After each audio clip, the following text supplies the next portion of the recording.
Well,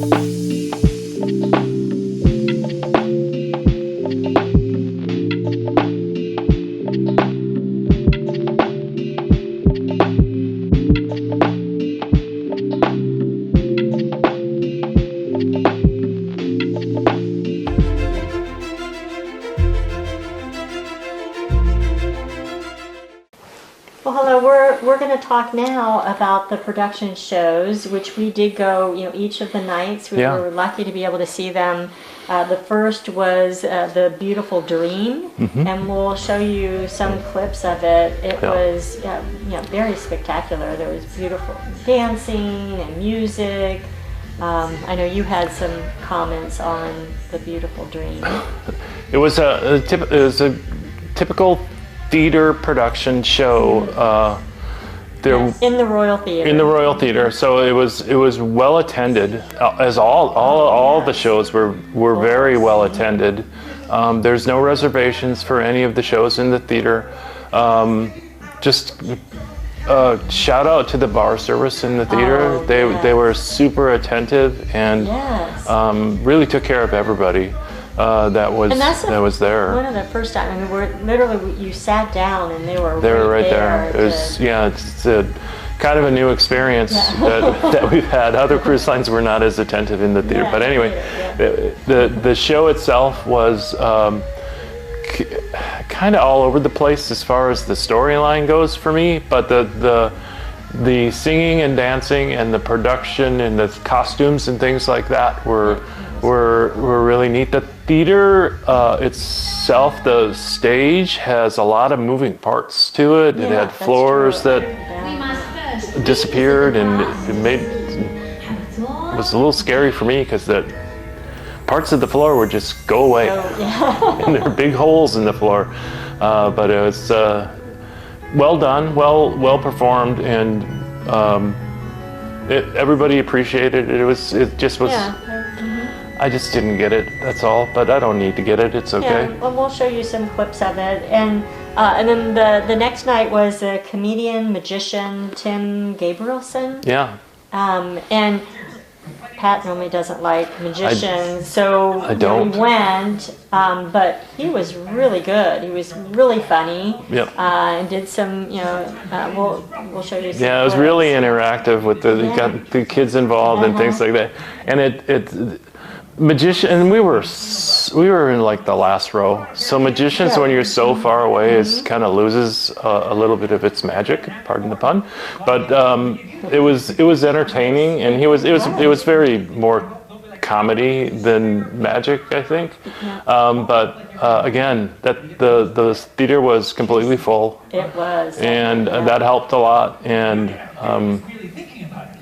he had a lot of the kids, and one of the kids that was involved in the show, we later went on a tour with that we'll talk about later, and she was in our group, and she was funny, so that was because he would have disappearing money, right? Yeah. we learned a little bit inside about the secret of the disappearing money. Yes. It's not real money there. Let's let it out. And then the next, actually, well, let's just talk about the ones in the Royal Theater. Yeah. The other one in the Royal Theater was it was called Action Comedian Michael Hawley.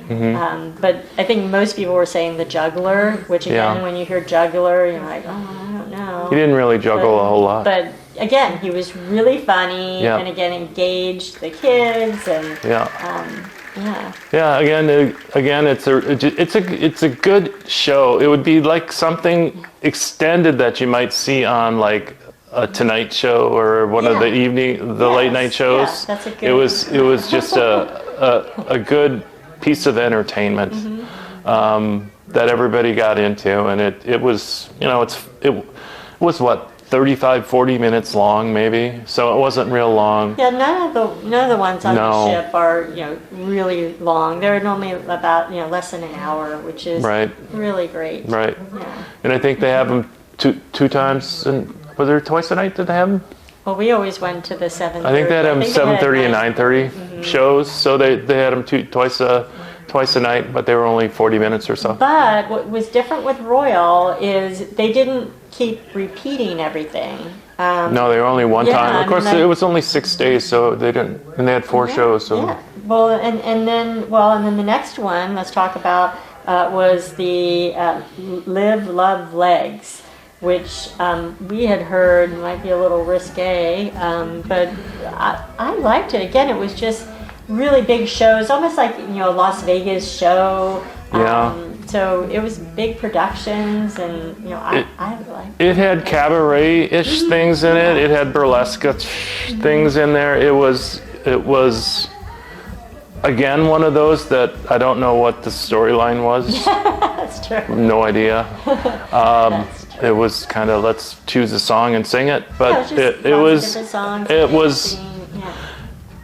okay. It was good. It had really out there costumes and hats. It had hats. It had big hats.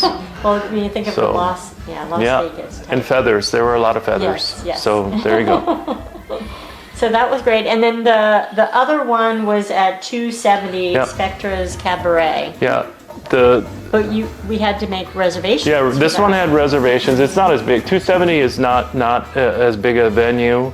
It's in the aft of the ship. 270 is a interactive venue. It has a lot of technology. Yes. In 270, there are, I think, 5 or 6 screens that are on gimbals that can do all kinds of things. Yeah. Forward, backwards, move, spin.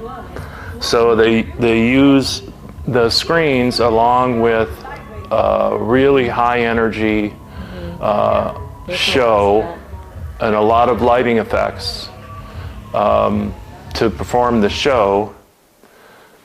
Well, and also they came in, like they were like right there singing next to you. It's interactive with the audience. It's another one.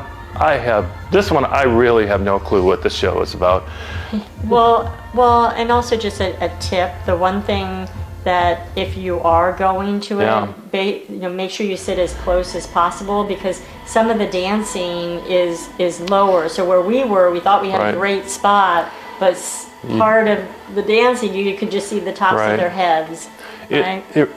270 is very much stadium-like, but the upper part of the stadium, you can't see the bottom part of the stadium. So unless you are in the first 10 rows of the stadium, it's not, to use that analogy, you're not going to be able to see the playing field.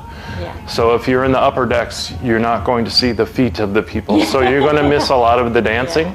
But there was a lot of visuals up it's all over the place. So it's really, it's loud and high energy and a lot of color and a lot of lighting effects. And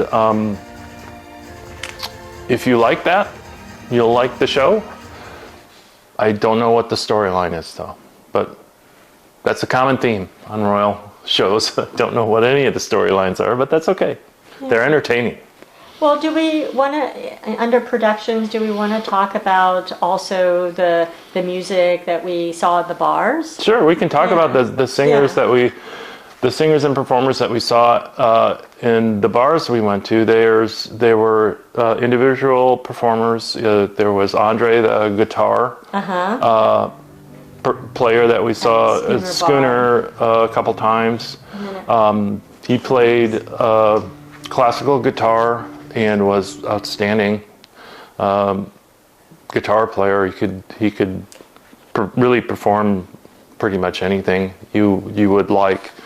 I'm a little bit of a guitar person. He had